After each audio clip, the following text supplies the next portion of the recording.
మన ప్రభువును ప్రియరక్షకుడైన యేసుక్రీస్తు నామమునికి మహిమా ఘనత ప్రభావములు కలుగును గాక.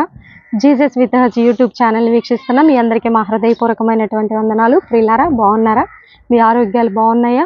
మీరు ప్రతిదినము ప్రార్థన చేసుకొని వాక్యం చదువుకొని ప్రభు యొక్క సన్నిధిని ప్రెజెన్స్ని అనుభవిస్తూ మా కొరకు కూడా ప్రార్థన చేయాలని ప్రభు నామంలో మనవి చేస్తూ ఈరోజు దేవుడు మనకు అనుగ్రహిస్తున్నటువంటి చక్కని వాగ్దానము సమూయేలు మొదటి గ్రంథము 2వ అధ్యాయము మరి 9వ వచనము మొదటి లైన్ చూద్దాము.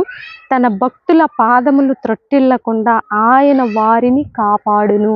తన భక్తుల పాదములు త్రొట్టిల్లకుండా ఆయన కాపాడును.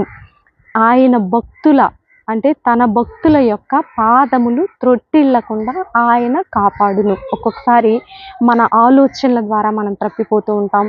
మనకున్నటువంటి పరిస్థితులు అంటే మన సరౌండింగ్స్లో ఉన్నటువంటి పరిస్థితులను బట్టి ఒక్కొక్కసారి దేవునికి వ్యతిరేకంగా వెళ్ళిపోతూ ఉంటాం. హృదయంలో దూషిస్తూ ఉంటాం. దేవా, ఎందుకు నాకు ఇలా చేస్తున్నావని దేవుణ్ణి ఒక్కొక్కసారి తృఢీకరించినటువంటి సందర్భం ఉండి ఉండవచ్చేమో, లేదా దేవునికి ఆయాస్కరంగా జీవించిన పరిస్థితులు ఉన్నాయేమో. అయితే ఆయన పాదములు త్రొట్టిల్లనీయకుండా చేసే దేవుడు. నువ్వు ఎక్కడ కూడా దేవునికి వ్యతిరేకంగా లేదా దేవుని నుంచి దూరంగా వెళ్ళిపోకుండా ఆయన నిత్యము కాపాడే దేవుడుగా ఉన్నాడు. ఆయన తన భక్తుల యొక్క ప్రాణమును కాపాడుతూ త్రొట్టిల్లకుండా నిరంతరము కాపుదల చేసే దేవుడు కనుక తన భక్తుల పాదములు త్రొట్టిల్లకుండా ఆయన కాపాడు దేవుడు. ఎందుకంటే నువ్వు అనుకుంటావు, నేను దూరంగా వెళ్ళిపోయాను, దేవుడు నన్ను విడిచిపెట్టాడేమో, నేనేం పొరపాటు చేశానో, నా వల్ల ఏం జరిగిందో, నాలో ఏ దోషం ఉందో అని మనము ఒక్కొక్కసారి వేదన చెందుతూ ఉంటాము. కానీ దేవుడు తన భక్తుల్ని అనుదినము కాపాడుకుంటూ ఉంటాడండి. యోసేపుని చూద్దాం. యవ్వన ప్రాయంలో ఐగుప్తు దేశానికి వెళ్ళినప్పుడు పాపంలో పడిపోకుండా ఆయన కాపాడిన దేవుడండి.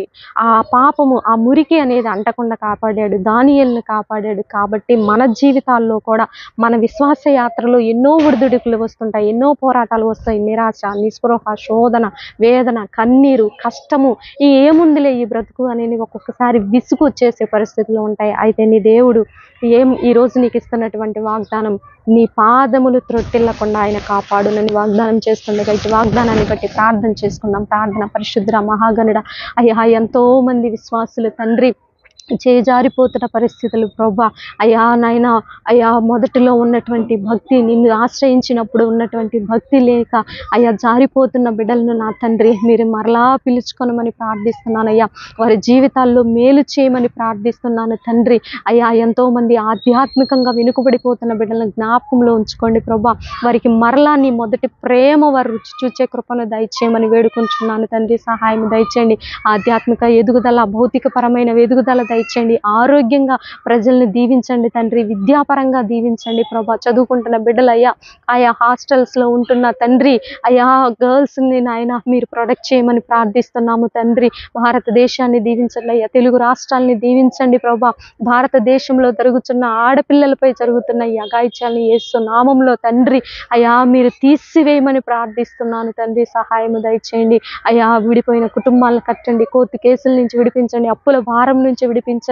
ఈరోజు బర్త్డే, వెడ్డింగ్ డే జరుపుకునే బిడ్డలందరినీ మీరు దీవించి ఆశీర్వదించమని, మా కుటుంబాన్ని కూడా జ్ఞాపకంలో ఉంచుకోనమని యేసయ్య అతి పరిశుద్ధమైన ఉన్నతమైన నామంలోనే అడిగి వేడుకొని పొందుకొని ఉన్నాము తండ్రి.